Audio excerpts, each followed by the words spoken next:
Hi everyone. So I hope you had a good weekend, and I desire for you a very good next week. The video today is about the article that I wrote for this week's event that was the GameStop thing in the stock market, and it's called GameStop: A Game Theory. I hope you enjoy it. So first, let's try to explain what happened this last week with the markets. In brief words, what was unthinkable regarding the capacity for a group of a non-anonymous group of individuals to collaborate. So this happened, and it's quite remarkable. So the question here is. Uh, this happened, this group collaborated, and it was quite an achievement. And however, and despite many, well, not that many, but enough and with enough money that are trying to disrupt this movement, it will only hold if the anonymous group of individuals manage to remain together and keep their positions, since their strength is in the numbers. And how did this impossibility happen? Well, for starters, from a while now, there were these new apps that appeared recently that pretended to give the power to individuals to invest freely in the stock market. One of these apps was Robinhood, that, despite of its romantic name, was in fact more prone to make individuals lose their money than to really make it. The model idea for this app was, in fact, to bring new investors to the market. However, because these didn't have the knowledge or even the financial power to go against the big players, it was operating almost like a big casino, stripping out money of all of these small fish and enriching the big players, like some hedge funds and other millionaires. So now I'm gonna try. Well, because this is a video about the stock market, and I don't usually do this. I normally have my facts uh, very cohesive, and I don't normally like to speculate. But because this is about the stock market, I'm gonna speculate this time. So and so uh, if I were the SEC, which is the regulatory panel that will investigate what is going to happen now, um, I would investigate Robinhood, not only for closing down the buyers, but mostly to see if they did promote GameStop options to these small players during the last year. And I think that is this is where we are going to find where the bad smell is coming from, because I do think Robinhood was promoting GameStop stocks, and this was in fact something that could be identified as inside trading, because as we already know now, the Robinhood is it was owned by someone that had an interest on GameStop stocks to be bought by these individual players. But this is speculation, so this is just an idea, and if it happens, probably we are going to find something else, and probably this is going to be a very funny thing. But well, if it doesn't, I don't care, because, well, I don't think it's that big of a deal. However, this was turned upside down recently. What happened with the Robinhood? Because many of these individual small buyers decided to congregate in a Reddit forum called Wall Street Bets, where they would communicate and try to learn more about what they were doing. And this is where things can and eventually would start to change. These small investors uh, came into the market with dreams of making it. However, like most of the stories that permeate Wall Street, were duped by from their money or were about to be. However, but instead of this, a reverse thing started to happen because most of them had the GameStop share. They decided to start to buy more of these, which started to become a movement. The problem was that these small time players were in fact playing against a rigged system. Not really, really rigged, but let's just say that the rules did not stack for them. And even though what they were doing is somehow common practice by other big players, which pitch one another's, there was never a coordination between such a big group of investors to produce what one investor would normally do. So there was this big boss that would tell their minions to buy that kind of stocks, and then they would pitch against each other. The thing about this is it's kind of a socialized economy kind of system where a group of people just talked and decided, well, we are going to buy this, and because there is uh, there this means that the decision is not centralized. um, so um,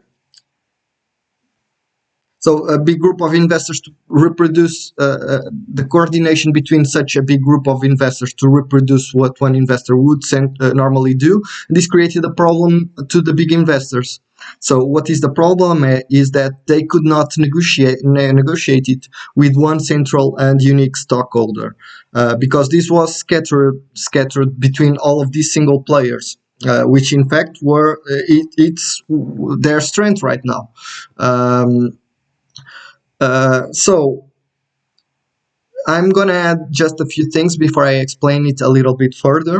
But the idea is that now what we are seeing is these small players have the opportunity to hold to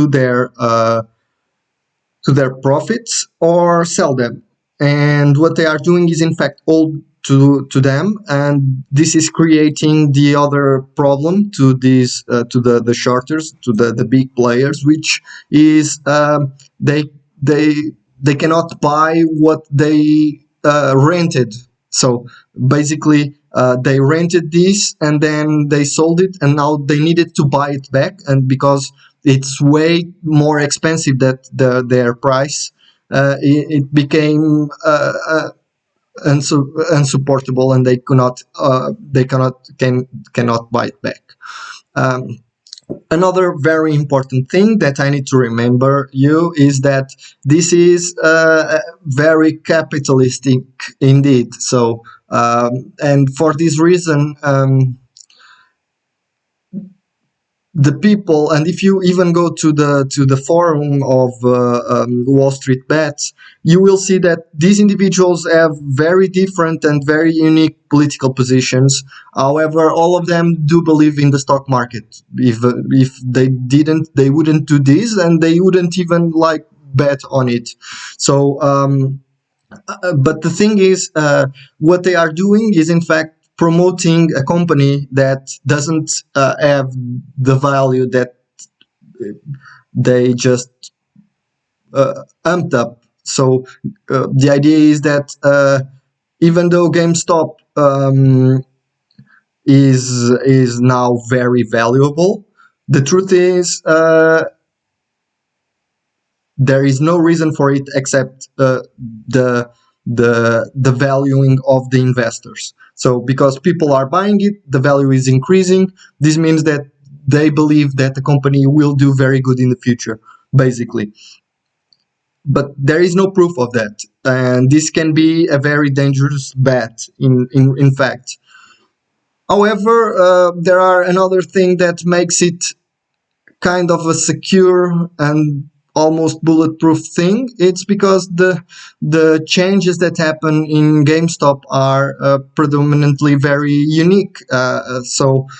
They change CEOs and the board of the board of the board members, and I do think that the changes were to make it more digital. And if this is the truth, it's it's the right move. In a way, if the new board members are gonna go more digital, and if it's a young player also with experience in the market, it's a very wise move, and in the future it can make sense. However, the idea of what was happening to GameStop was that it was starting to become the like the Kodak thing. They sold games on spot, and nowadays people buy games on the internet, and it's quite easy and you don't have to go to a place to buy games. And you start to see that this model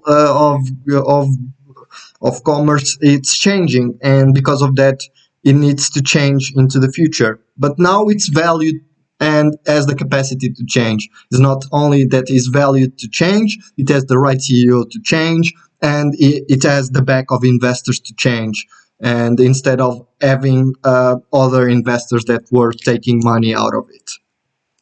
So we will see what happens afterwards, but maybe this is probably a, a wise and very unusual thing to happen.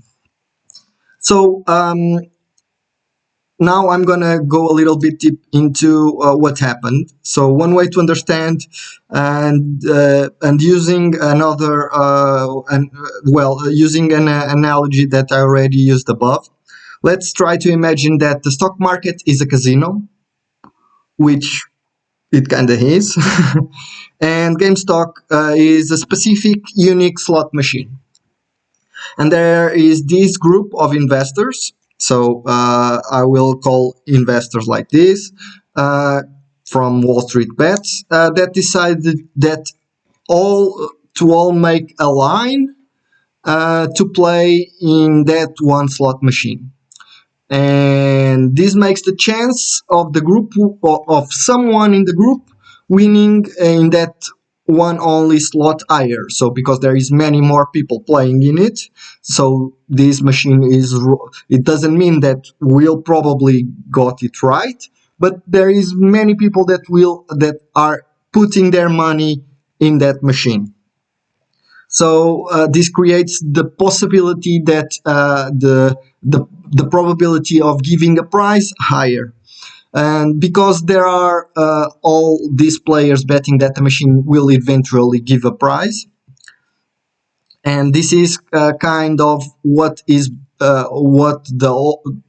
basic Wall Street bets decided to do. The investors decided to do. And this is normally how markets work, and it is normally how things happen, like in the big scale. But if the small fish try to do this, it's almost unbelievable. Okay. However, there is this original group of hedge funds that thought that that specific machine would no longer give a prize ever before. So they decided to rent that slot machine and sell it to a third party. The problem was that once this machine got targeted by the group of investors of Wall Street Bets, the possibility that that machine would eventually give out a prize rose. and which made the original group, the hedge funders, lose their money on the placed bet, because they bet that that machine would never give prize any longer, and that is not what the large majority of players it's betting on right now. They believe that the machine will eventually give a prize. So, did you follow me so far? Well, uh, it's not that it's not really that hard. I could make you some drawings and some things to explain this better. Um, and most of the times these things aren't. And if we see it, if we really understand it and see what happened, it's very easy to understand how it could happen. But however, it feels sometimes it feels like it because it relies on many people to cooperate and work together, which not always works out. So because it's more people, it means that there is the necessity of these more people to be involved and be on the same page. But this is the thing about game theory. You usually are incentivized not to cooperate, and capitalism is very strongly connected to this idea. And the short-time rewards are almost always on the side of the individualistic approach. However, this only happens if the game is finite.